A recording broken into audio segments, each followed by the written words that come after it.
What's up, everyone? It's me. I'm back, and welcome back to my channel. If you are new here and you haven't heard me talk before, I am an author and a writer, and I have actually only ever published a self-published nonfiction called "Shame on You: Big Truth from a Bad Mom." I released it back in 2020, and it was a lot of fun.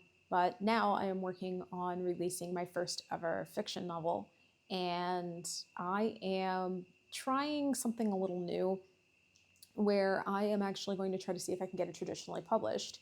Now, I could go into this another time if there's any interest in it. There are pluses and minuses to trad publishing and self-publishing. Both doesn't really matter, I think, these days, but I just wanted to try to see if I could do it mainly for bragging rights.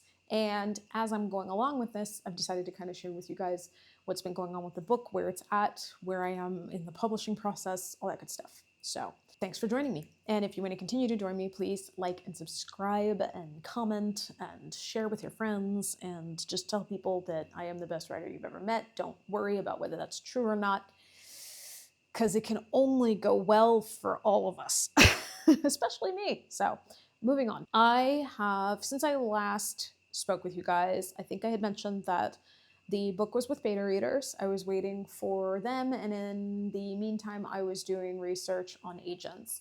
And at this point, pretty much all of my beta readers have finished. There was only one beta reader who hasn't, and that beta reader is my father.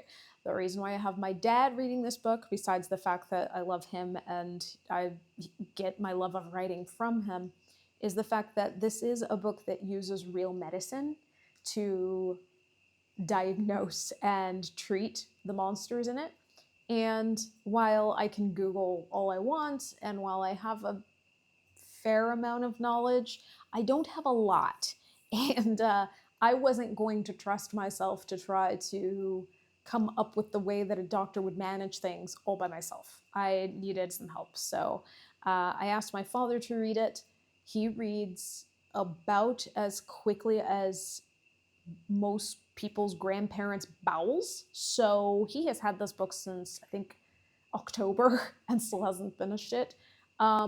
But he should be ready soonish, and then I will be able to kind of enact whatever changes he suggests, because I know that it's not going to be perfect, but I definitely want to get it as close to real medicine as possible. That was part of the reason I wrote this book in the first place, is that I find medicine fascinating. I find biology and science fascinating, and I really wanted to put real biology and science into this book.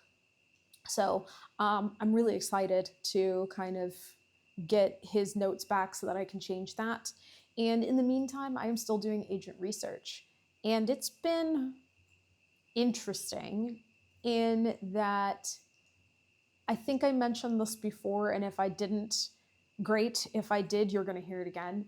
I think the hardest thing for me, as I have been looking up things for different agents, has been that a lot of them describe the kind of prose they're looking for, and it ain't me. Like, it's basically like, I want beautiful prose that makes you stop mid-sentence to wonder at the art of writing. And I'm like, I swear a lot in this book.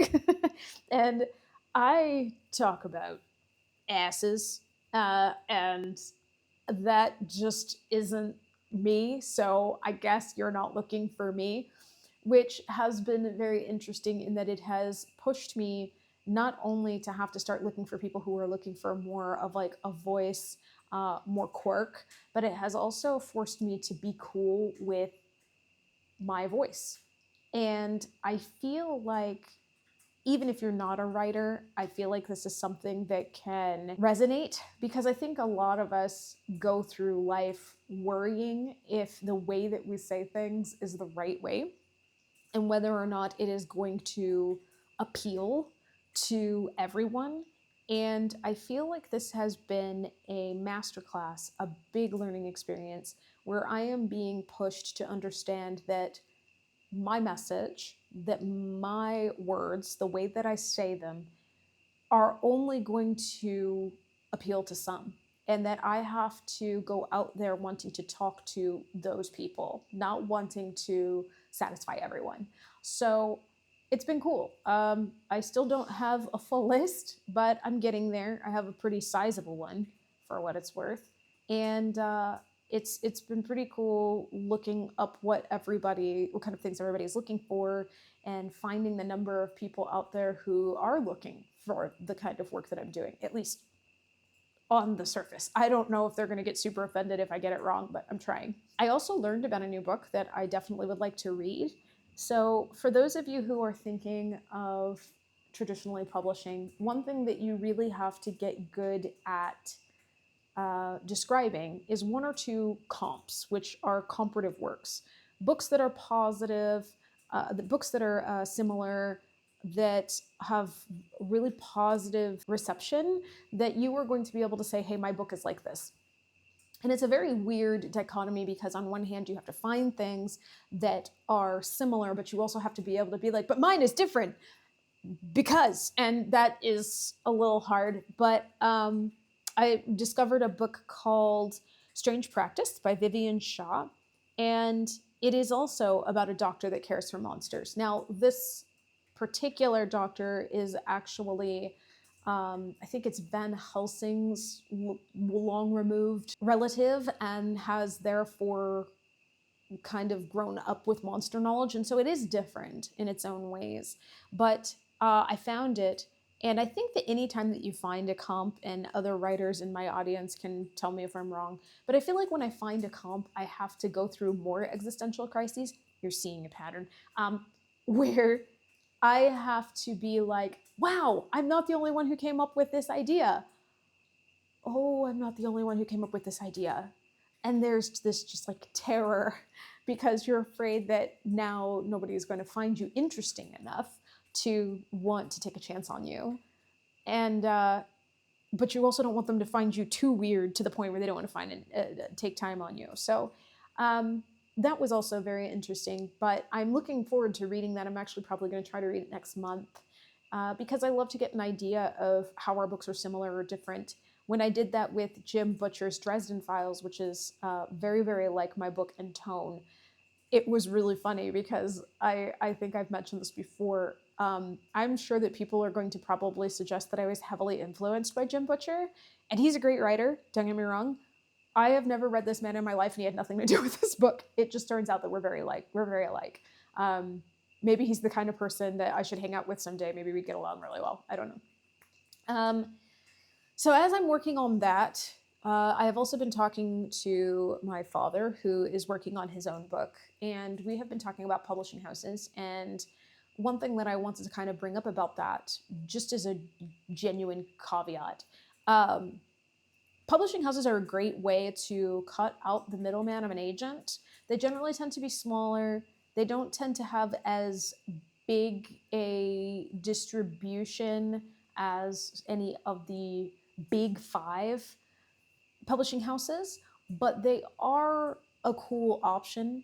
What you need to be worried about are the ones that prey on suspecting writers. They'll say things like, we'll help you, we'll make you big, they'll make you big promises, and then they ask for money. And yeah, maybe they'll actually print your work, but they're vanity publishing. They're not looking to actually, like, they're not going to be able to help you in any big way. They will literally publish anything that is willing to give them whatever their amount is. So just keep in mind that the real ones, the ones that are worth it, are not going to charge you, and also aren't going to make out of this world claims. So that's a warning there. And for any of you wondering what's next, in the next month and a half or so, I am going to start revising the book again.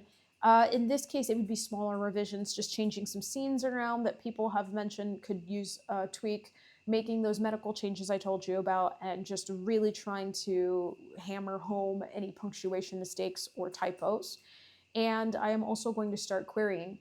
And that is going to probably be an interesting video in itself, mainly because that is where I get to set myself up for endless rejection.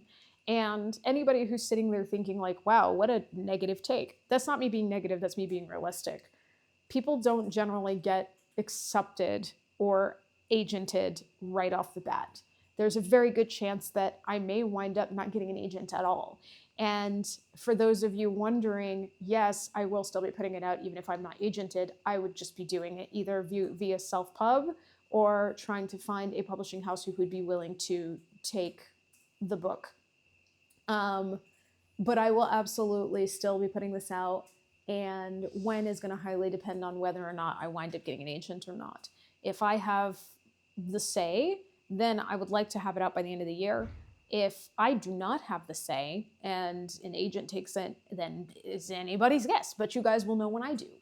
And I'm very excited to get to this point.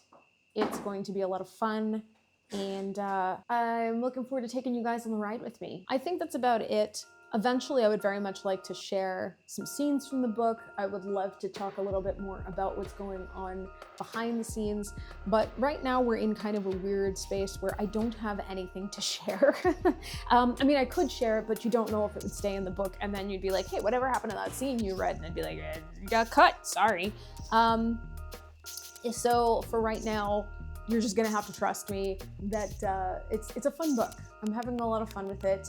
I am now actually starting to look into making this a series because I had so much fun writing the first one. I kind of want to write the second one. And yeah, depending on what happens with this first one, there may be another one coming up within a couple of years. We'll see. But I do have to say that the biggest lesson I have learned so far is that if you're watching this and you're a writer, the lesson that I've learned is that you do not go into this wanting to tell a story to everyone. You go into this wanting to tell a story to the people who need to hear your story. That goes for whether you do nonfiction, whether you do fiction. If you're writing a creature romance, then you're writing for the people who like creature romances. If you're writing a horror book, you're writing for the people who love horror. And that's it. You want to write a book that you would buy for the people who need to hear it.